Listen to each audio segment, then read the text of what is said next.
आइए पवित्र शास्त्र से निकालेंगे हम लोग हग्गै, भविष्यवक्ता हग्गै की पुस्तक और पहला अध्याय 3 और 4 पद। भविष्यवक्ता हग्गै की पुस्तक पहला अध्याय 3 और 4 पद लिखा है, फिर यहोवा का यह वचन हग्गै भविष्यवक्ता के द्वारा पहुंचा, क्या तुम्हारे लिए अपने छत वाले घरों में रहने का समय है, जबकि यह भवन उजाड़ पड़ा है। प्रभु, हम लोग आज आपके चरणों पर आए हैं और जितने भी भवन आज उजाड़ हैं प्रभु,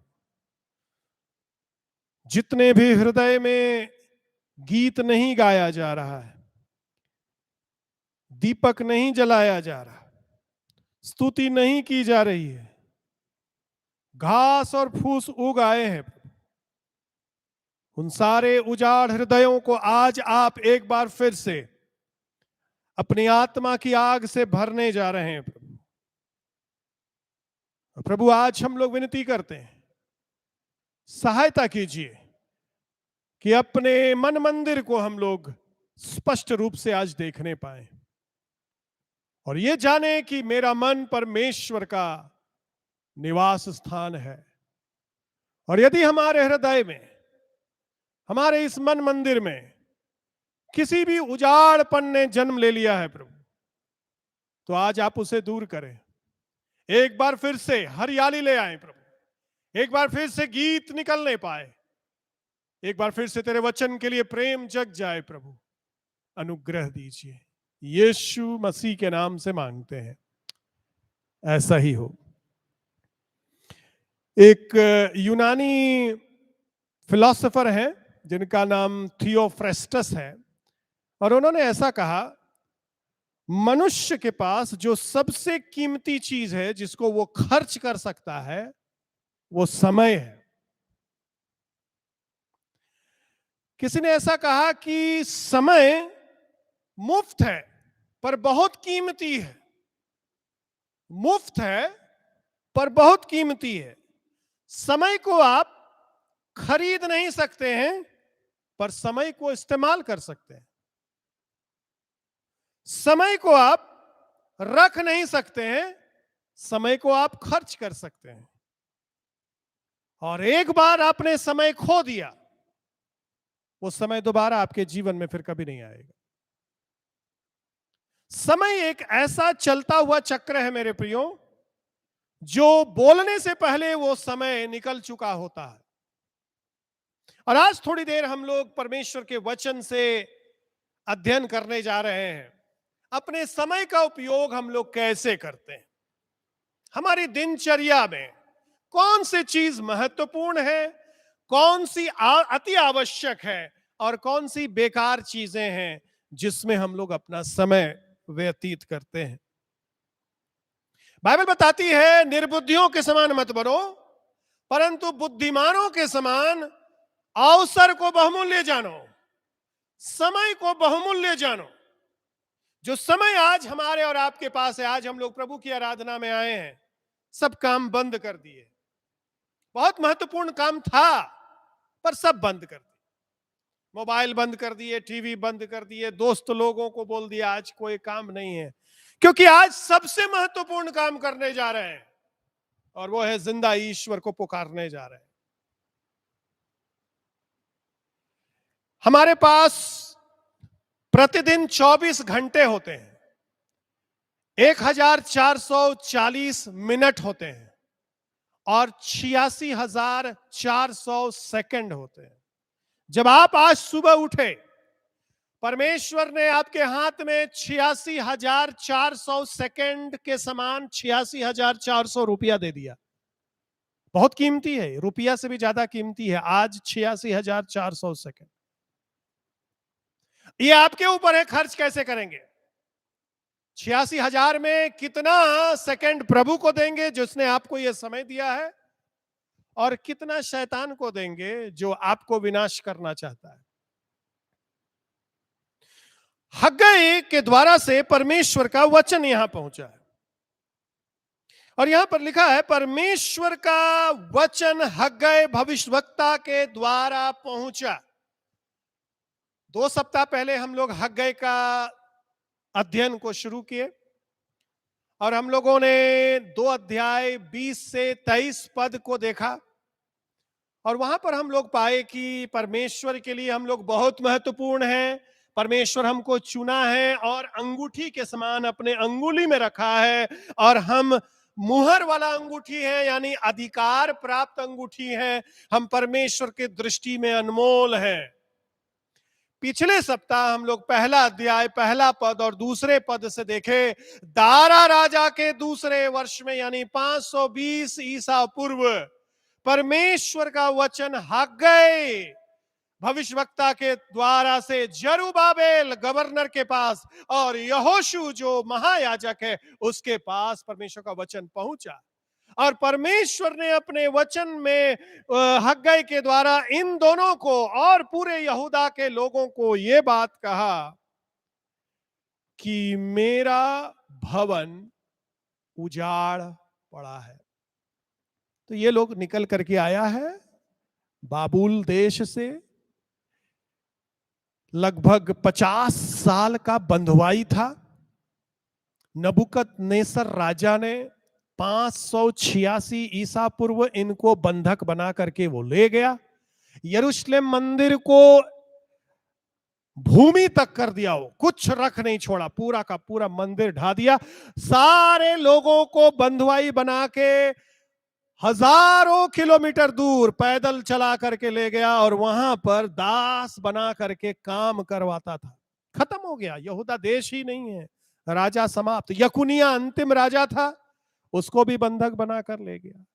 पर परमेश्वर ने बंधुआई में जाने से पहले यशाया और यर्मिया को यह घोषणा किया था 700 ईसा पूर्व में कि मेरे लोग वापस आएंगे और जो उनको बंधुआई में ले जाएगा मैं उसको सत्यानाश करूंगा और मैं 70 साल के बाद उनको वापस ले आऊंगा।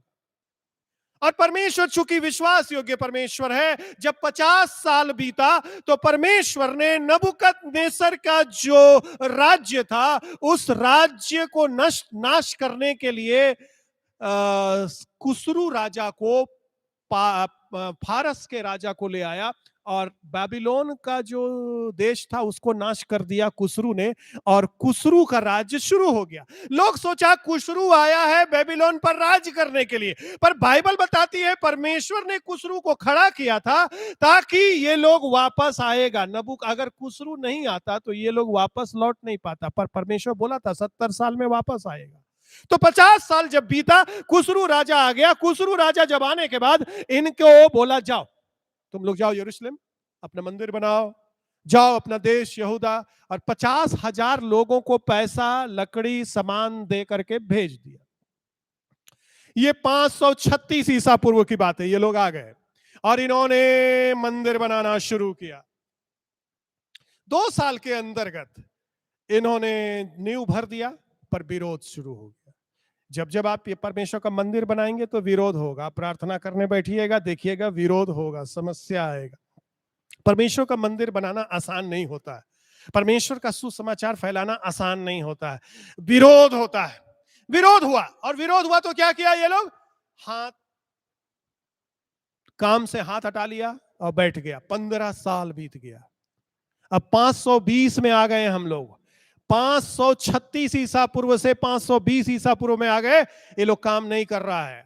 तब दूसरा राजा एक आया है, दारा राजा आया है 522 में, और वो एक बार फिर से आदेश देता है मंदिर को बनाओ और सहायता करता है। अब ये लोग मंदिर बना नहीं रहा है, तो परमेश्वर का वचन पहुंचा हग्गै के द्वारा से, और परमेश्वर बोलता है यहां पर, क्या तुम्हारे लिए अपने छत वाले घरों में रहने का समय है, जबकि ये भवन उजाड़ पड़ा है? तुम्हारा घर सुंदर लग रहा है और मेरा घर उजड़ा हुआ लग रहा है। इस दोनों घर का पिक्चर को देखना पड़ेगा। परमेश्वर बोल रहा है तुम लोग छत वाला घर में रहता है।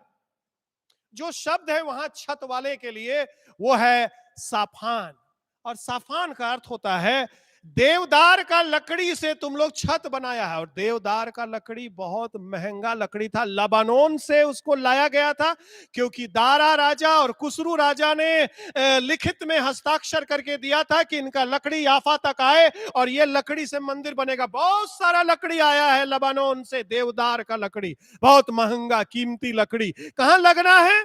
मंदिर का छत बनना है, यरूशलेम का मंदिर बनना है, वैसे ही भव्य मंदिर बनना है जैसे सुलेमान ने बनाया था। और यदि आप सुलेमान के कहानी को देखेंगे तो पहला राजा उसका 6 अध्याय उसका 9 पद में लिखा है, भवन को सुलेमान ने छत को देवदारू की कड़ियों और तख्तों से बनाया था और अपने राज महल को देवदार की छत वाली कोठरी बनाया था। यानी इतना महंगा था ये देवदार का लकड़ी कि केवल परमेश्वर का मंदिर और राजा के घर में लग सकता था। तो इस बात को समझना पड़ेगा क्यों परमेश्वर नाराज है यहूदा के लोगों से, क्योंकि ये लोग क्या है, उस देवदार का लकड़ी जो मंदिर के लिए आया था उस लकड़ी को अपने घर के ऊपर लगा दिया। क्यों लगा दिया?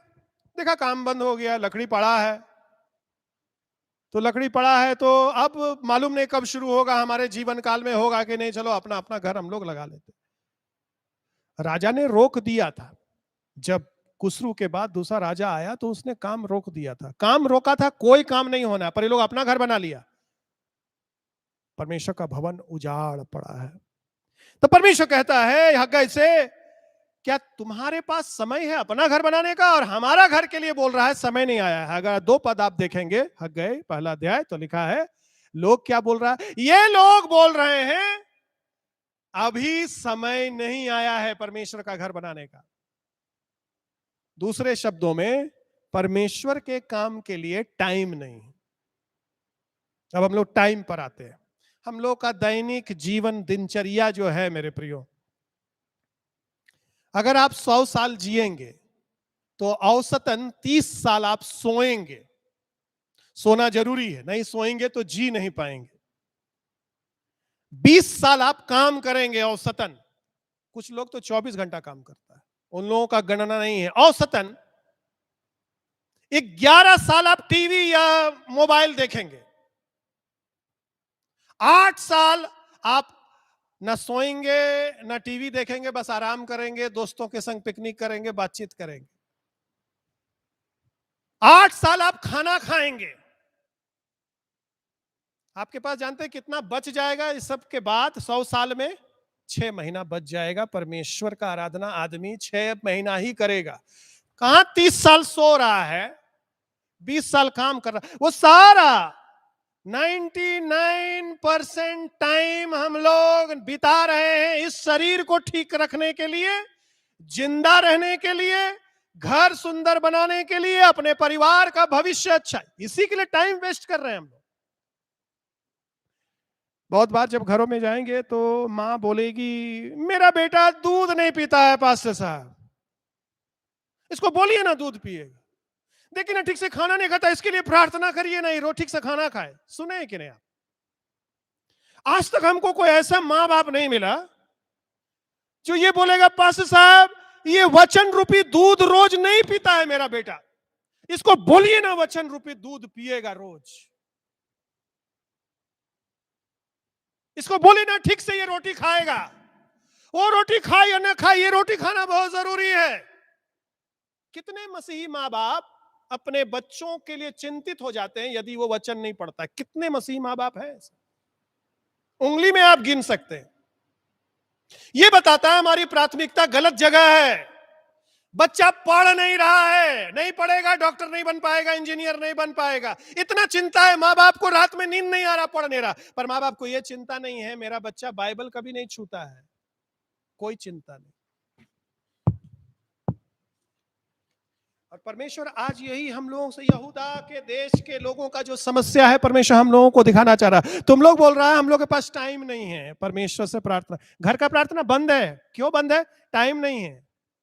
पापा लेट में आते हैं, माँ काम करती रहती है, भाई नहीं बैठना चाहता है, समय ही नहीं, सबको अपना अपना टाइम में व्यस्त है। मंदिर उजाड़ पड़ा है, परमेश्वर आज देख रहा हमको और आपको और हमारे परिवार को, और जानते हैं वो क्या बोल रहा है? झूठ बोल रहा है, तुम लोग टाइम नहीं है। अपना घर बनाने का टाइम है, स्कूल जाने का टाइम है, नौकरी करने का टाइम है, खाना बनाने का टाइम है, खेत में काम करने का टाइम है, पशु को सफाई करने का, मेरे लिए समय नहीं है। यानी कि तुम्हारे लिए मेरा कोई महत्व नहीं है। यहां दो घर है, एक उजाड़ है, ना झाड़ू दिया गया है और घास हो गया है, दीवार में भी घास निकल आया है। अब देखिएगा जिस घर में कोई नहीं रहता है तो उसमें वृक्ष निकल जाता है दीवार में से, दीवार फटने लगता है, पूरा मकड़ा का जाल हो जाता है। आपको पता चल जाएगा इस घर में लोग नहीं रहता। जिसमें लोग रहता है आप देखिएगा कितना चमकदार दिखता है, रोज झाड़ू हो रहा है, रोज महिलाएं प्रयास कर रही है अपना घर को कैसे हम सुंदर बनाएं, कैसे अपने आस पड़ोस, बहुत अच्छी बात है। परंतु परमेश्वर बोल रहा है तुम अपना घर और आत्मिक घर को एक साथ रख करके देखो। अपना भौतिक घर और आत्मिक घर जो तुम्हारा हृदय है, दोनों पिक्चर को एक साथ रखो और देखो क्या हाल है। यहां झाड़ू दिया है तुम, इसमें झाड़ू दिया है कि नहीं आज? यहां लाइट जलाया है तुम आज, यहां लाइट जलाया है कि नहीं? अगरबत्ती यहां जलाया है आज तुम, यहां अगरबत्ती आज जलाया है कि नहीं जलाया है? कि रविवार को जलाएगा? बहुत सा मसीह लोग रविवार वाला लोग, और आपको हम बता दें फेक मसीही है। फेक न्यूज हम लोग जानते हैं ना, झूठा झूठा समाचार व्हाट्सएप पर आता है और हम लोग उसको सच मान लेते हैं। वैसे ही फेक मसीही लोग हैं, बपतिस्मा लिए हुए हैं, फेक हैं, प्रभु भोज लेते हैं, फेक हैं। क्यों? क्योंकि मंदिर उनका उजाड़ पड़ा है। आप बोलेंगे आप कैसे जानते हैं? हम नहीं जानते हैं, परमेश्वर का वचन बता रहा है, तुम्हारा घर बता रहा है। यदि आप प्रतिदिन अपने परिवार के साथ बैठकर आराधना नहीं करते हैं, आपका घर का जो मंदिर है वो उजाड़ है। कितना भी नोट से आप उसको भर लीजिए, उजाड़ है वो। शैतान का घर बना रहे हैं उसको, डाकुओं का खो बन गया। यरूशलेम का मंदिर यही मंदिर है जिसमें यीशु मसीह प्रवेश किया ना, जिसको जरुब्बाबेल ने बनवाया, 516 बीसी में कंप्लीट हो गया बन करके। इस तरह से परमेश्वर ने जब बात किया, लोगों के अंदर जोश आ गया, मंदिर बनाकर रेडी कर दिया। ये लोग केवल 4 साल में रेडी कर दिया, 15 साल में जो नहीं कर पा रहा था ना, 4 साल में रेडी कर दिया। सारा अपना छत का खोल खोल करके मंदिर में लाकर लगाया, कि लोग मालूम हो गया हम लोग गलती किए हैं। इसी मंदिर में यीशु मसीह प्रवेश किया 500 साल के बाद यरूबाबेल के मंदिर में, और क्या बोलता है? तुम लोग इसको डाकू का खो बना दिया। एक बार तो जरुब्बाबेल के समय में तुम लोग जो है डाकू बन गया था, मंदिर का ही सामान चोरी करके अपना घर बना लिया था। उस समय तो तुम लोगों को डांटे ठीक किए। एक बार फिर से यीशु मसीह आया और बोल रहा बाहर करो इन लोगों को। ये बेचने, सौदा करने, अपना नाम ऊंचा करने, अपना महिमा कराने, पैसा कमाने के लिए मेरा मंदिर का इस्तेमाल कर रहा है तुम लोग। भागो तुम लोग, निकलो यहां से, मेरा मंदिर को उजाड़ दिया है तुम लोग। अरे इतना सुंदर दिख रहा है। पतरस बोल रहा देखिए यीशु मसीह कितना भव्य इमारत है। अब जाइएगा मरकुस रचित सुसमाचार और उसका 12 अध्याय में, तो पतरस बोल रहा है यीशु मसीह को, देखिए कितना भव्य इमारत। यीशु मसीह बोल रहा है उजाड़ है ये। हम लोग सुंदर सुंदर घर बनाते हैं, कपड़ा पहनते हैं ताकि लोग हम लोग को देखकर बोले वाह कितना सुंदर है। परमेश्वर ये नहीं देखता है, परमेश्वर यहाँ का कपड़ा देखता है। आज कपड़ा साफ कपड़ा यहाँ पहना है कि नहीं? वेदी पर नया कपड़ा आज डाला है कि नहीं? धूल झाड़ा है कि नहीं? कहीं मंदिर उजाड़ तो नहीं पड़ा है? बाहर से खूब लिपा पुता कबर के समान है, अंदर सड़ान भरा हुआ है। हग्गाई के पास परमेश्वर का वचन पहुंचा, जाओ मेरे लोगों को बताओ मेरा भवन और तुम लोग का घर में इतना डिफरेंस क्यों है? इसलिए परमेश्वर, क्योंकि आप हमारे लिए महत्वपूर्ण नहीं है। अगर आप हमारे लिए महत्वपूर्ण हो जाएंगे तो अपने घर से ज्यादा चमकाएंगे आपका घर हम। देखिए हमारा प्रेम प्रकट होता है जिस चीज में समय बिताते हैं हम।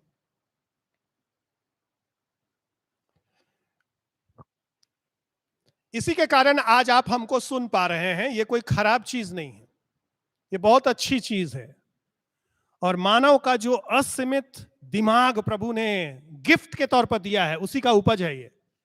उतना दिमाग हम लोग के पास नहीं है, पर किसी के पास परमेश्वर ने इतना वरदान दिया कि आज हम लोग उस दिमाग का उपयोग सारा दुनिया कर रहा है। पर ये एक नया मंदिर बन गया है। दिखाते हैं लोगों को हम लोग,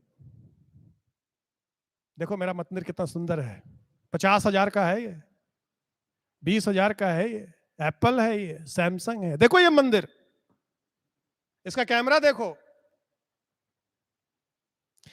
क्यों मैं ये कह रहा हूं? क्योंकि मैं अध्ययन कर रहा था कि हमारा समय कहां जा रहा है।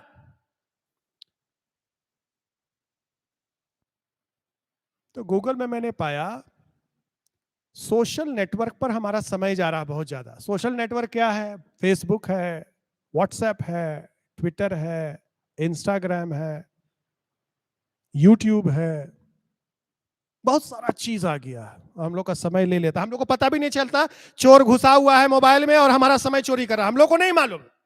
हम लोग खूब खुश है, ताली बजा रहे, चोर के लिए ताली बजा रहे, हमारा समय लेकर जा रहा हो। तो उसमें लिखा हुआ है कि लगभग 2 घंटा लोग इस्तेमाल करता है प्रतिदिन सोशल नेटवर्क को, प्रतिदिन प्रति व्यक्ति औसतन। और दुनिया में 3 अरब 96 करोड़ लोग सोशल नेटवर्क पर है, लगभग आधा आबादी सोशल नेटवर्क पर है। फिलीपींस ऐसा देश है जहां सबसे ज्यादा लोग मोबाइल पर सोशल नेटवर्क में रहता है। वो लोग 4 घंटा औसतन इस्तेमाल करता है सोशल नेटवर्क को, 4 घंटा, 24 में से 4 घंटा फेसबुक के लिए। और कितनी बार हम लोग क्लिक करते हैं अपना मोबाइल? देखिए सारा चीज जो कुछ भी हम लोग मोबाइल पर करते हैं, सारा डेटा फीड होता है। आपने अपनी मोबाइल को कितनी बार छुआ, कितनी बार क्लिक किया, सब फीड होता है। और लिखा है औसतन हर एक व्यक्ति 2600 बार 24 घंटे में क्लिक करता है, टाइप करता है, छूता है, कुछ करता है इसके साथ 2600 बार। और जो लोग ज्यादा इस्तेमाल करते हैं वो लोग 5400 बार इस मोबाइल को छूते हैं। अब ये प्रश्न आपसे और मुझको अपने आप से है। मेरे पास टाइम है 2600 बार मोबाइल को क्लिक करने का, दिन में एक बार टाइम नहीं, इसको क्लिक करके देखें क्या बोलने मांग रहा हमसे आज ये। क्योंकि वो जो बोल रहा है वो तो विनाश की बात बोलेगा, भ्रम फैलाएगा, झूठा दिलासा देगा, झूठी आशा पैदा करेगा।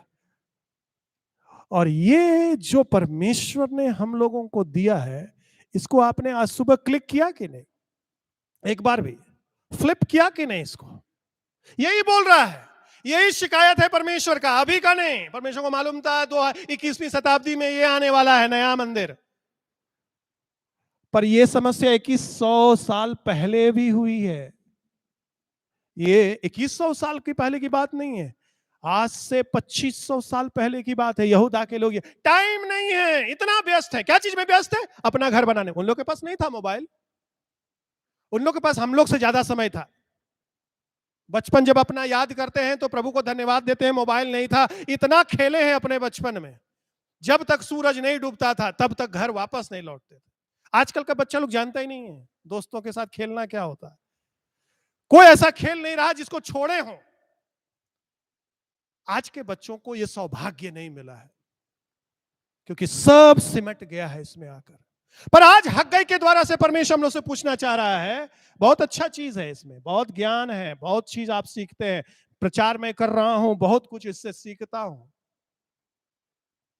पर इस्तेमाल करना जानना है हम लोगों को। सबसे महत्वपूर्ण ये नहीं है, सबसे महत्वपूर्ण परमेश्वर का मंदिर है। आइए मेरे साथ देखिए, लिखा है फिर यहोवा का यह वचन हग्गाई भविष्यवक्ता के द्वारा पहुंचा। हम लोग इसको देख चुके। हग्गाई कौन है? भविष्यवक्ता है। भविष्यवक्ता क्या है? नबी है। नबी क्या होता है? उबल रहा है जिसके अंदर परमेश्वर का वचन, परमेश्वर ने वचन भर दिया है और अपने दास को बोलने के लिए। हग्गाई का मतलब क्या होता है? हग्गाई का मतलब है आनंद मनाने का समय आ गया है, उत्सव मनाने का समय आ गया है। और कौन बोल रहा है? यहोवा बोल रहा है। ध्यान से सुनिएगा, कौन बोल रहा है? ये यहोवा बोल रहा है। यहोवा कौन है? आपका प्रभु है, मेरा प्रभु है, आपका पिता है, मेरा पिता है। वो वाचा बांधने वाला व्यक्तिगत परमेश्वर है। वो प्रतिदिन हमारा आवाज सुनना चाहता है। यीशु मसीह रोज रोज एक मोबाइल को क्लिक करता था। वो लिखा है बहुत सुबह उठ जाता था और सबसे पहले मोबाइल उठाता था यीशु मसीह। कौन सा मोबाइल था मालूम यीशु मसीह के पास? परमेश्वर से बात करता था। तुरंत फोन जैसे उठा, चेला लोग ढूंढ रहा, कहां गया यीशु मसीह? अरे हम लोग सब सो रहे थे, यीशु मसीह कहां गया? वचन में लिखा है यीशु मसीह एकांत में जाकर के घुटना टेक कर प्रार्थना कर रहा। उसको मालूम था यह सबसे महत्वपूर्ण है। इसलिए यीशु मसीह के पास जब लोग आया, बोला क्या करना चाहिए, कैसे हम अनंत जीवन पाएंगे, कैसे हम आनंद से रहेंगे, कैसे हमको अच्छा नौकरी मिलेगा, कैसे हमारा अच्छा विवाह होगा? परमेश्वर यीशु मसीह बोला दो ही चीज है, परमेश्वर से प्यार करो, रोज सुबह उठो, पहले उसके सामने घुटना टेको, देखो सब रास्ता खोलेगा वो। पहले उसका धर्म और राज की खोज करो, ये सारी चीजें मिलेगी। हम लोग उसको छोड़ करके सारी चीजों के पीछे हम भाग रहे हैं। अब प्रभु से कह रहे हैं प्रभु आप देते नहीं हमको, उसको दे दिए, उसको दे दिया, हमको नहीं दिया। आपको नहीं मालूम उस व्यक्ति ने परमेश्वर का मंदिर को कैसे सफाई किया कि आज यहां पहुंचा है वो। आप परमेश्वर के दासों को देखेंगे बहुत आशीषित आनंद के संग जीवन बिता रहे हैं, आप पीछे की कहानी नहीं जानते हैं। परमेश्वर के साथ चलना, परमेश्वर की आशीष को पाना, परमेश्वर की शांति को पाना, परमेश्वर आपके लिए प्रतिदिन चमत्कार करे, इसका एक ही रास्ता है। कोई पास्टर की प्रार्थना से नहीं होगा। मंदिर साफ करना पड़ेगा, अपने दिल को देखना पड़ेगा, समय प्रभु को देना पड़ेगा, प्रभु के साथ संगति करना पड़ेगा जो यीशु मसीह करता था। यीशु मसीह ने पतरस और यूहन्ना और अंद्रयास और चेलों को बुलाया, ये नहीं बोला कि तुमको हम ज्ञान देंगे, लिखना पढ़ना सिखाएंगे, पैसा देंगे ताकि तुम सेवा करेगा। नहीं बोला मेरे पीछे पीछे चलना, जैसे जैसे हम करते वही वही करना। बस क्या करता है? प्रार्थना करता है। पर जब प्रार्थना करने का समय आया तो लिखा है चेला लोग सो रहा, इसका मंदिर उजाड़ पड़ा है। ये मंदिर परमेश्वर का उपस्थिति वाला मंदिर है, लिखा है परमेश्वर का आत्मा से भरा हुआ यीशु मसीह। मंदिर का क्या काम है? पुराना नियम में जब आप जाएंगे यरूशलेम का मंदिर क्या क्यों बनाया था परमेश्वर ने मंदिर? परमेश्वर का मंदिर इसलिए परमेश्वर ने आज्ञा दिया ताकि परमेश्वर का महिमा, शेकाइना महिमा आकर के ज्योति महापवित्र स्थान में संदूक के ऊपर वास करेगा। वो परमेश्वर का निवास स्थान है। अगर मंदिर नहीं बना रहा इसका मतलब है आपको नहीं जरूरत है परमेश्वर उतरे। परमेश्वर बोल रहा है मंदिर नहीं बनाएगा तो उतरेंगे नहीं। मंदिर बनाना पड़ेगा, वेदी बनाना पड़ेगा, अपने आप को जीवता भावता हुआ बलिदान चढ़ाना पड़ेगा। और मेरे प्रियो आज कलीसिया की यही समस्या, हम लोग कमजोर हो गए, चिन्ह चमत्कार बंद हो गया है, आश्चर्य कर्म बंद हो गया है, हम लोग बाहर के लोगों के समान जी रहे हैं। हमारा मंदिर उनका मंदिर सब उजाड़ पड़ा है, बाहर से हम खूब आराधना कर रहे हैं, जिंदगी गंदा है, कुछ हो नहीं रहा है।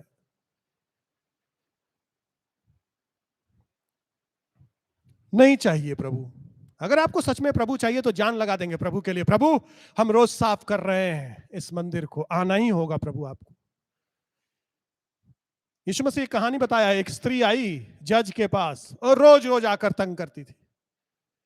तो जज जो है परेशान हो गया, बोला अरे इसको दे दो, रोज रोज आकर, रोज रोज झाड़ू लगाना शुरू करिए, आप रोज रोज वचन पढ़ना शुरू करिए, साल भर में पूरा बाइबल खत्म करिए। मैं आपको दावा से कह रहा हूं उसका शेकाइना महिमा, उसका उपस्थिति आपके जीवन में, आपके घर में चमत्कार चिन्ह होने जा रहा है। नहीं तो निराशा में बैठे रहिए, फेसबुक देखते रहिए, यूट्यूब देखते रहिए और निराश अंधकार में जीवन बिताइए।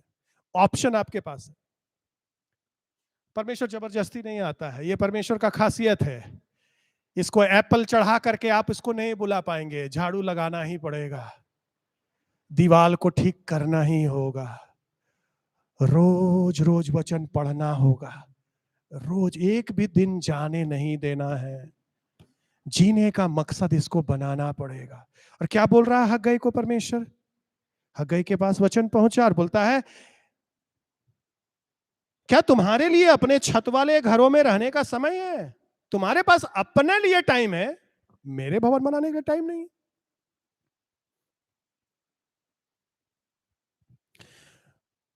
दुनिया में जितनी भी कलीसिया मैंने देखी अपने जीवन में, हर कलीसिया की एक बीमारी है, लोग लेट आते हैं कलीसिया में। अगर 9 बजे का चर्च है तो 9:30 बजे आ गए तो वो लोग समझेंगे हम लोग टाइम पर आ गए।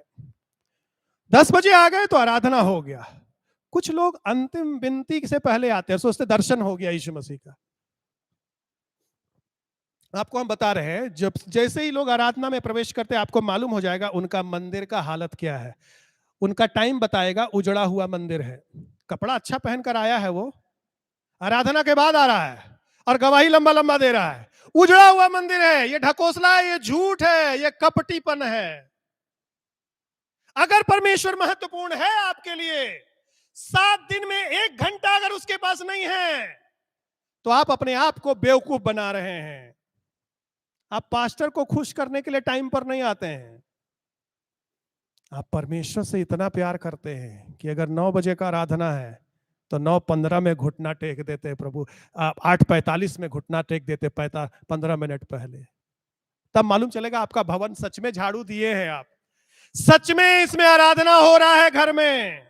सच में प्रभु से प्यार करते हैं। प्रभु क्या बोल रहा है? हग्गा, इन लोगों को बोलो मेरा लोग है। इन लोग का नाम है स्तुति करने वाला लोग। ये लोग अपने आप को मेरा लोग बोलता है, पर ये लोग का भवन उजड़ा है। बोला तुम लोग को शर्म नहीं लग रहा है? दूसरा दूसरा जाति का लोग देख रहा है तुम्हारा धर्म स्थल का ये हाल है, तुम लोग सुंदर सुंदर घर में रहना, शर्म नहीं है तुम लोगों को? क्या परमेश्वर का नाम लेगा? जाकर तुम्हारे गांव में अगर बताएंगे यीशु मसीह का नाम, अरे बोलेगा अरे इसको तो देखें, यीशु मसीह का आदमी है ये, 1 नंबर गाली देने वाला आदमी है, 1 नंबर शराबी है। क्या यीशु मसीह का नाम लेंगे? उजाड़ है मंदिर। महिमा होगा परमेश्वर का। मंदिर इसलिए बनाया गया था ताकि महिमा होगा, दूसरे लोग जानेंगे इनका परमेश्वर जिंदा परमेश्वर है। आपकी जिंदगी और मेरी जिंदगी को देख करके दूसरे लोग जानेंगे सच में मेरा ईश्वर जिंदा है या मरा हुआ है।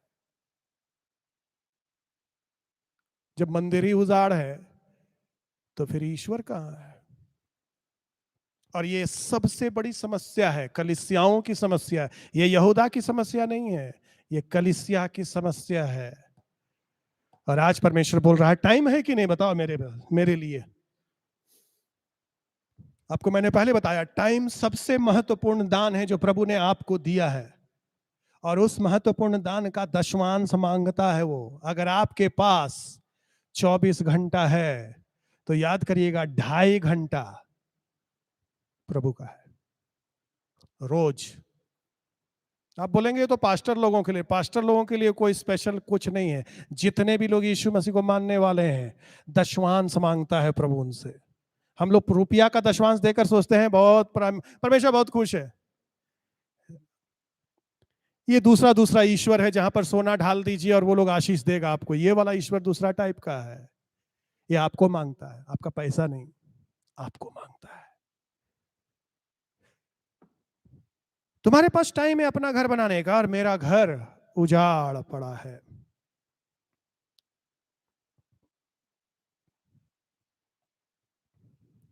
क्या प्रभु को आज सुबह हम लोग बोलेंगे प्रभु आइए मेरे जीवन में? मैंने बहुत अपना वक्त जाया किया है प्रभु बेकार की बातों में, पर आज अपना जीवन आपको मैं सौंप रहा हूं। एक बार फिर से वही ज्योति जलाइए मेरे हृदय में। एक बार फिर से वचन पढ़ने का इच्छा दीजिए प्रभु। नींद ना आए वचन पढ़ना शुरू करें तो। वचन की भेद को प्रकट कीजिए प्रभु। बहाना बनाना हम छोड़े प्रभु, समय नहीं है। बिली संडे जो परमेश्वर के एक बड़े दास थे, उन्होंने कहा बहाना वो झूठ का पुलिंदा है जिसको बहाना का नाम दिया जाता है। वो झूठ भरा है उसमें। परमेश्वर बोल रहा तुम लोग बहाना बना रहा है। और यहां पर एक शब्द है, तुम लोग अपना छत वाला घर में रहता है। कहां से लाया ये लोग? ये लकड़ी, देवदार का लकड़ी लाया कहां से? मंदिर का लकड़ी ले गया है। तो अपना परमेश्वर का मंदिर समय चोरी करके अपना काम करना चाह रहा है। मारा जाएगा, तुम लोग बुरी तरह मारा जाए। जानते क्या हुआ? सब कुछ खत्म हो गया था इन लोगों का बाबुल का कैप्टिविटी में, क्योंकि इनका जो राजा था यहोयाकीम, उसका बेटा यकुनिया। यहोयाकीम के बारे में लिखा हुआ है, यहोयाकीम अपने मन में कहता है मैं अपना भवन देवदार के छत वाला बनाऊंगा। जो परमेश्वर का भवन बनाना है उसको छोड़ दिया, आराधना बंद करा दिया, किताब छिपा दिया और अपना भवन बनाने चला है। खाली हाथ है। आए हैं हम लोग इस दुनिया में खाली हाथ और जाएंगे भी खाली हाथ, चाहे कितना भी परिश्रम कर ले हम। पर यदि आप अनंत काल की तैयारी करना चाहते हैं तो समय का सदुपयोग कीजिए आज। और प्रभु आज हग्गई के द्वारा हम लोगों को बोल रहा है, क्या समय है तुम्हारे पास मेरा भवन को ठीक करने का? क्या आज तुम समर्पण करेगा कि अब मेरा भवन को तुम ठीक करेगा? क्या आज आज से तुम समर्पण करेगा, झाड़ू लगाएंगे? क्या आज से समर्पण करेगा, प्रतिदिन तेरा वचन पढ़ेंगे प्रभु? क्या आज से तुम समर्पण करेगा, प्रतिदिन प्रार्थना करेंगे? क्या आज से समर्पण करेगा, प्रतिदिन स्तुति करेंगे? क्या आज से तुम समर्पण करेगा, हम अपने भवन से ज्यादा आपके भवन को चमकाएंगे प्रभु? आइए अपनी आंखों को बंद करें और प्रार्थना करेंगे। पवित्र परमेश्वर, हमें आपकी जरूरत है आज।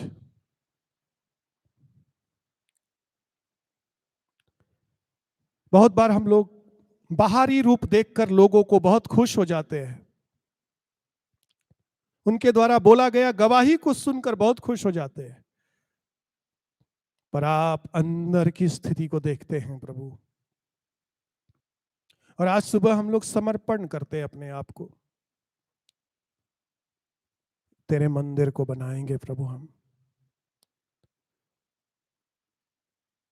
मेरा मन मंदिर जो आपका निवास स्थान है प्रभु, इसकी सफाई मैं करूंगा प्रभु।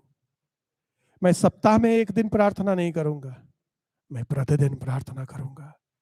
मैं सप्ताह में एक दिन वचन नहीं पढ़ूंगा, मैं प्रतिदिन वचन पढ़ूंगा। मैं प्रतिदिन अपने परिवार के साथ तेरी स्तुति आराधना करूंगा, क्योंकि यीशु आप ही ने ऐसा सिखाया है करने के लिए। प्रतिदिन यीशु मसीह आप स्वयं अपना मंदिर प्रतिदिन साफ करते थे। प्रभु, हम आपका अनुसरण करने वाला है, हमें भी सिखाइए प्रभु कि मेरा मन मंदिर, मेरा घर का मंदिर, मेरा कलीसिया का मंदिर साफ हो प्रभु। आराधना हो, वहां स्तुति हो प्रभु। हम उसको नजरअंदाज न करें प्रभु, हम उसको मूल्यहीन ना समझे प्रभु, ताकि दूसरे लोग जानने पाए इनका परमेश्वर जिंदा प्रभु है।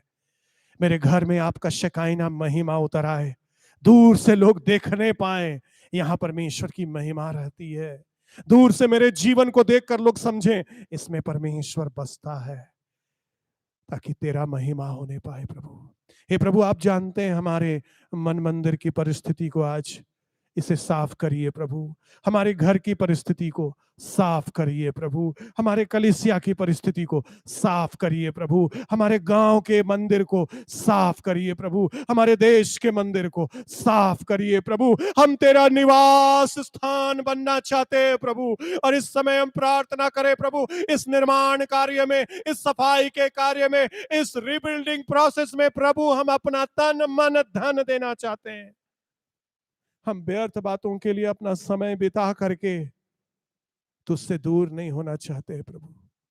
हम सार्थक बातों के लिए जीना चाहते हैं, अनंत काल की बातों के लिए जीना चाहते हैं, ताकि प्रभु यदि आज हम मर भी जाएं तो भी लाभ में रहें।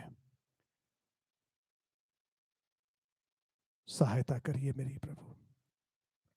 प्रभु, जितने भी लोग आज अपने मन में निश्चय किए हैं अपने मन मंदिर को सफाई प्रतिदिन करने के लिए, अपने घर के समान उस मंदिर को चमकाने के लिए, आप उनकी सहायता करिए। हर एक परिवार की सहायता करिए प्रभु, जो साथ मिलकर प्रार्थना नहीं कर पा रहे हैं प्रभु, ताकि साथ मिलकर अपने परिवार के मंदिर को सुदृढ़ करें प्रभु। माँ बाप लोगों के लिए प्रार्थना करते हैं जो अपने बच्चों के लिए चिंतित होते हैं, उनके करियर के लिए, पढ़ाई के लिए प्रभु, होने दे वे लोग चिंतित हो जाएं, मेरा बच्चा परमेश्वर के वचन को पढ़ता है कि नहीं, प्रार्थना करता है कि नहीं। सहायता करिए प्रभु, हमें आपकी सहायता की जरूरत है प्रभु। हम लोग दुनिया वालों के समान जीना नहीं चाहते हैं प्रभु, हम यीशु के समान जीना चाहते हैं। हम यीशु की प्राथमिकता को अपनी प्राथमिकता बनाना चाहते हैं प्रभु। धन्यवाद देते हैं प्रभु। होने दे प्रभु, हम बहाना ना बनाए, समय नहीं है प्रार्थना करने का, क्योंकि हमारे पास समय है बाकी सब काम करने का प्रभु। इसलिए आज से तेरे लिए समय निकालेंगे प्रभु। हम झूठ के जाल में फंस करके नहीं रहना चाहते प्रभु। सहायता करिए, यीशु मसीह के नाम से मांगते हैं। ऐसा ही हो।